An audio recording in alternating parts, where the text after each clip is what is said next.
Imagine paying a player over $100 million and 2 years later he's traded, not just gone, but leaving fans with nothing but disappointment and being labeled one of the worst free agent signings in NFL history. And no, we're not talking about that bank robber who's made a case to be one of the worst free agent signings ever. We're talking about the original disaster when Washington signed defensive tackle Albert Haynesworth, one of the biggest free agency failures the league has ever seen. So let's break it down. Back in 2009, Washington thought they landed the most dominant defensive player in football. They gave Haynesworth a 7-year, $100 million deal with $40 million guaranteed. At the time, it was historic. The first $100 million contract ever given to a defensive player. They thought they were getting a game-wrecking superstar who would change their defense overnight. But instead, they got a disaster. Before Washington, Haynesworth was with the Tennessee Titans, and at his peak, he was dominant. First team All-Pro in 2007 and 2008. He looked like one of the most disruptive defensive tackles in football, but the red flags were there. In 2006, he was suspended 5 games for stomping on Andre Gerard's head. So yeah, the talent was elite, but maturity and consistency were major concerns. But owner Dan Snyder ignored all of it, and they paid for it. In 2009, his first season with Washington, he started 12 games. The production already didn't match the contract. Then everything fell apart. In 2010, he boycotted team workouts, showed up to camp completely out of shape, and reportedly failed basic conditioning tests. That's when things turned into a full-blown feud with head coach Mike Shanahan. The only people I really haven't gotten along with since I've been a coach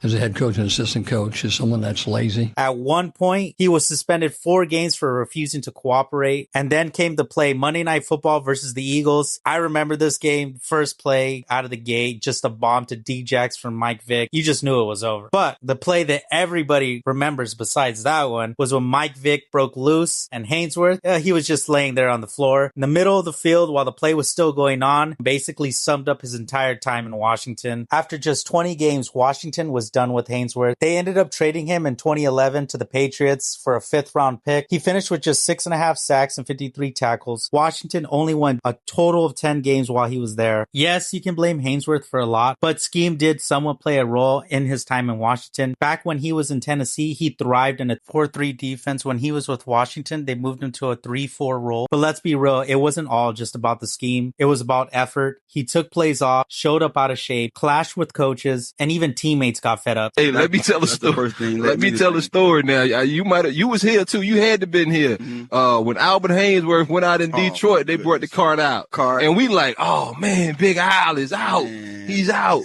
And 10 plays, I'm talking to everybody. We all, and then 10 plays later, he come trotting out like Willis Reed in the garden. I'm like, bruh. We over here sympathizing for you, saying prayers for you, and you over here fake. So yeah, that just sums it up. A disaster from start to finish. Haynesworth once looked like a superstar, $100 million investment that completely crashed and burned. Let me know in the comments on other free agent disasters. If you liked the video, give it a like and make sure to subscribe for more NFL content.